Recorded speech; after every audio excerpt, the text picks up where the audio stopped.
ils sont dans des manipulations le mesri ci ay manipulations lañ nekk kese parce que la fois dernière bi ñu quitté la salle de négociation ñoom dañoo yàkkamtee génn communiqué di defante ak ay xale yu ndaw. di comme si dañuy defante ñun dañoo génn rek ñoom ñu génn ñu ne une partie des étudiants ont quitté la salle ce n'est pas une partie pour qu'on rétablisse donc la vérité ce sont les étudiants qui ont quitté la salle parce que UGB ne peut pas quitter ICAD quitter Bambey quitter Thiès quitter Ziguinchor quitter nga ne une partie alors que si c'était le sens contraire bi la leneen la Dakar bu quitté Dakar bu desee ñu ne les étudiants étaient là-bas donc ils sont dans les manipulations te populisme la ñuy def li fi nekk mooy nañu fay étudiants yi seen bourse yi wax na ko léegi nii ci fit la ñuy gouverner ak ci fulla ma jàpp ni ba jàpp ni boo demee bay defante ak sa ay doom non bi nga dagguma la bu ma dagg ma jàpp ni boo demee bay war defante ak sa ay moroomi sët nga leen di woon fit ak fulla kon fii la boo juwee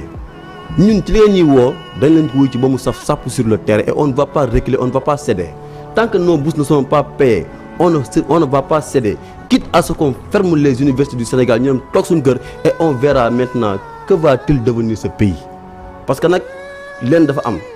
ñoom ci li ñu jëlee réew mi loolu la ñu xam muy gàtt muy confrontation loolu la ñu xam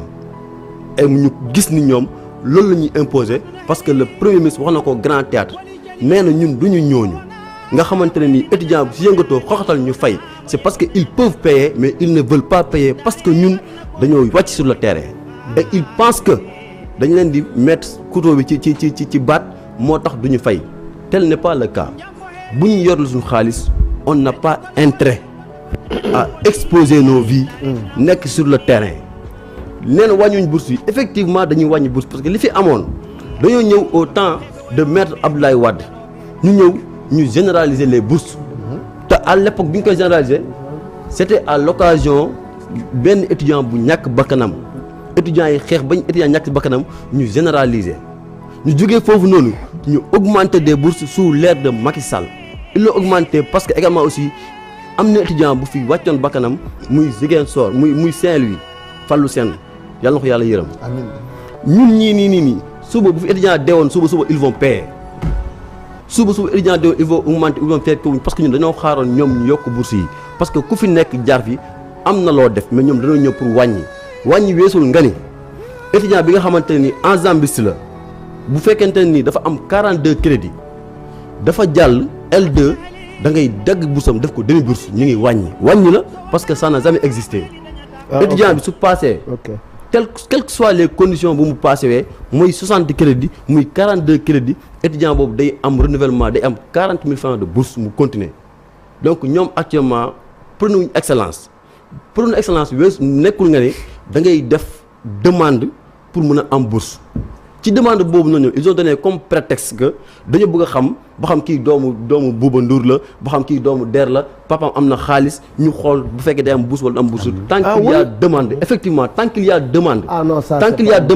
foofu c'est la direction des bourses qui aura la latitude de choisir qui aura la bourse ou pas et te directeur dafa wax loolu mu ne les étudiants de master et vous conviendrez avec moi que à l'UCAD les conditions sont extrêmement difficiles pour réussir et pour malgré tout ñu ngi réussir te ñu ngi jàll parce que ñu ngi exceller ci concours yëpp mais ñoom ñu ne boo jógee licence tant que amoo mention assez bien mënoo am bourse donc avec toutes ces conditions là ñoom ñu teg sur place est-ce que ñoom nekkuñ di wàññi bourse yi et pourtant ils diront le contraire dans leur communiqué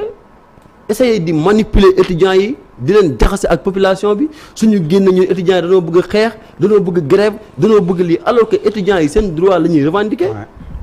donc il faut que sénégalais yi xam li fi nekk il faut que sénégalais yi xam ñan ñooy conseiller ministre parce que mag bu taxaw ci télé ne soo geddee man loolu ça me fait très mal parce que mënuñu xaaruma ko ci kilifa étudiants suñu geddee buñ lekk